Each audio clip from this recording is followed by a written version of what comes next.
আসসালামু আলাইকুম। প্রিয় ভ্রমণ পিপাসু বন্ধুগণ, আপনারা যারা ভাবতেছেন কোথাও বেড়াতে যাবেন, কোথাও যাবেন? যদি ভেবে থাকেন পঞ্চগড়ে যাবেন, হিমালয়ের কোল ঘেঁষে বাংলাদেশের যে জেলাটি রয়েছে সেটি হলো পঞ্চগড় জেলা। পঞ্চগড় জেলা পঞ্চগড় জেলার কথা ভাবলেই চলে আসে চা বাগান। আপনারা হয়তো জানেন আগে শুধু সিলেটেই চা বাগান ছিল, এখন পঞ্চগড়ে এত ব্যাপক চা বাগান হয়েছে যেটা হয়তো সিলেটেও হয়নি এখনো। আজকে আমি সুন্দর একটা আপনাদেরকে নিয়ে যাব, সুন্দর জায়গায় আপনাদেরকে দেখাবো। আপনারা খুবই ভালো লাগবে। আপনারা দেখতে পাচ্ছেন এই যে চা বাগান। পঞ্চগড় জেলায় বিভিন্ন জায়গায় চা বাগান রয়েছে। তবে এই জায়গাটি হচ্ছে পঞ্চগড় জেলার তেঁতুলিয়া থানা শালবাহান। শালবাহানের এটা জায়গাটার নাম বলে, কেউ বলে রসুলপুর, কেউ বলে রওশনপুর। আমরা দেখতে পাচ্ছি এমনি লেখা আছে রওশনপুর। এটা কাজী অ্যান্ড কাজী টি। আপনারা জানেন কাজী অ্যান্ড কাজী টি পঞ্চগড়ে যে চা বাগান আছে সেখানে একটা চা বাগানের ভিতরেই তারা একটা আবাসিক এলাকা গড়ে তুলেছেন। মাঝে মাঝে ওনারা সময় কাটানোর জন্য যখন চা বাগান দেখতে যান তখন সেই কটেজগুলোতে ওনারা থাকেন। দেখতে পাচ্ছেন আমরা ঢুকছি, এখানে অবশ্য ঢোকার জন্য পারমিশন নিতে হয়। আপনার চাইলেই যে কোনোখান থেকে গেলেই আপনাদেরকে পারমিশন দিবে এমনটা নয়। হ্যাঁ, আপনারা যদি আগে থেকেই যোগাযোগ করে আসেন তাহলে যোগাযোগ করে আসলে ঢুকতে পারবেন, নতুবা এখানকার লোকাল যারা গণ্যমান্য ব্যক্তি আছে তাদের মাধ্যমে আপনারা এখানে ঢুকতে পারবেন। আমরা ঢুকছি, দেখতে পাচ্ছেন ছয়ের মতো সুন্দর একটা জায়গা। আমরা ভিতরে যাচ্ছি। বেশ অনেকটা জায়গা এখানে আগে নিয়মিত শুটিং হতো।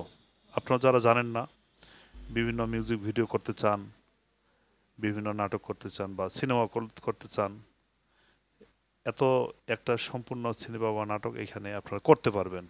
সুন্দর জায়গা, দর্শকদের ভালো লাগবে। দেখতে পাচ্ছেন আমরা যাচ্ছি এখনো যাচ্ছি। ডান পাশে চা বাগান আর বাম পাশে মূলত ওই চা বাগানের মাঝখানেই যে আবাসিক ব্যবস্থা করেছেন সেটা। এখানে আপনারা যদি চা বাগানে একবার ঢুকে যান খুঁজে পাবেন না আপনারা কোন দিকে যাচ্ছেন। পূর্ব পশ্চিম উত্তর দক্ষিণ হয়তো ভুলেই যাবেন। চারদিকে চা বাগান আর চা বাগান, এত চা বাগান। আপনার পঞ্চগড় জেলার সৌন্দর্যের আমার মনে হয় যে অর্ধেকটা সৌন্দর্য এখানে রয়েছে। এই কাজী অ্যান্ড কাজীটি রওশনপুর বা রসুলপুর, ওনার যে এলাকাটা সেখানে আসলে আপনাদের মনে হবে পঞ্চগড় জেলার অর্ধেক অর্ধেক সৌন্দর্য এখানে লুকায়িত আছে। এই যে দেখতে পাচ্ছেন চা বাগান, এই যে দেখতে পাচ্ছেন এই যে কটেজ দেখতে পাচ্ছেন। এখানে ভিতরেই কাজী অ্যান্ড কাজীটির এই এরিয়ার ভিতরে চারদিকে প্রাচীর না, চারদিকে বাউন্ডারি আছে। এর ভিতরেই বেশ কিছু কর্মচারী রয়েছেন।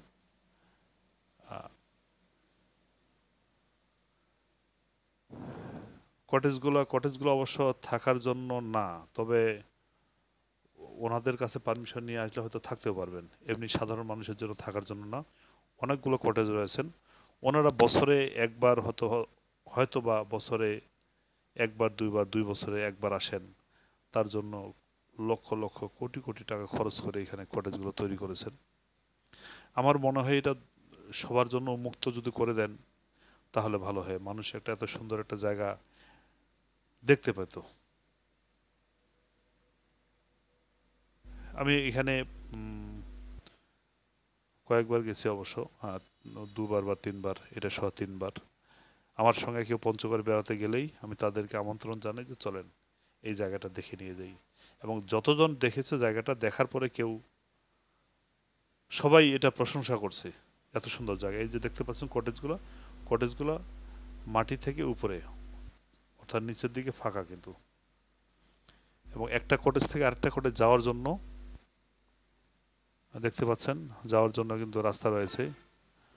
প্রত্যেকটা কটেজে বাথরুম, বেশ আধুনিক। বারান্দাগুলো দেখেন সুন্দর, অপরূপ সৌন্দর্য। আল্লাহর সৃষ্টি, পৃথিবী এত সুন্দর, বাংলাদেশ এত সুন্দর। এবং যদি বলতে যাই যে পঞ্চগড় জেলাটা এত সুন্দর, এটা না দেখলে আপনি বুঝতে পারবেন না। যারা হয়তো এটা জান নাই, তারা পঞ্চগড় জেলা সম্পর্কে কিছু বলতে পারবেন না। তাই আমি আমন্ত্রণ জানাবো, আপনারা পঞ্চগড় আসলে এখানে অবশ্যই আসবেন। এই দেখতে পাচ্ছেন, এই যে কি সুন্দর জায়গা বলেন, কি সুন্দর। এটা সম্পূর্ণ কাজী অ্যান্ড কাজীটি ওনার পৈতৃক। দেখতে পাচ্ছেন একখান থেকে আরেকখানে যাওয়া কি সুন্দর জায়গা, কি সুন্দর ব্রিজ বা সেতু। ছোট্ট একটা নদীও রয়েছে সেখানে, ছোট্ট একটা নদী রয়েছে, নদী বলতে পারেন, খাল বলতে পারেন। অভিভূত হয়ে যাবেন, এক কথায় অভিভূত হয়ে যাবেন জায়গাটা দেখলে। দেখেন কি সুন্দর, দেখেন। অবশ্যই এখানে একটু ভেঙে গেছে, ভেঙে গেছে, মেরামত করেন নাই। মানে আওয়ামী লীগ সরকারের পতনের পরে এখানে এটা মেরামত করা হয়নি। আর এটা মেরামত করলে জায়গাটা সুন্দর হতো। দেখতে পাচ্ছেন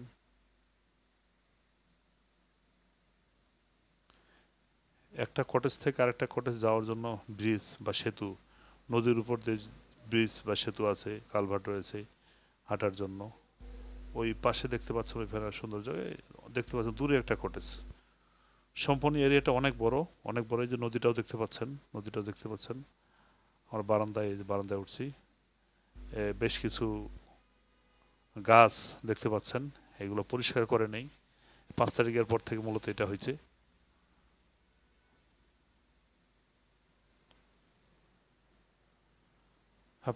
আপনারা অবশ্যই জানেন কাজী অ্যান্ড কাজীটি যশোরে যে কাজী নাবিল আহমেদ রয়েছেন, ওনার বাবার প্রতিষ্ঠান। ওনার বাবা যেহেতু মারা গেছেন, ওনার ছেলেগুলো এখন দেখেন। এই যে নদীটা দেখতে পাচ্ছেন, নদী বা পুকুর বলেন, নদী বলেন, যেটা বলেন, খাল বলেন, এটা প্রাকৃতিকভাবে, এটা প্রাকৃতিকভাবে না, এটা তৈরি করা হয়েছে। এই দেখতে পাচ্ছেন।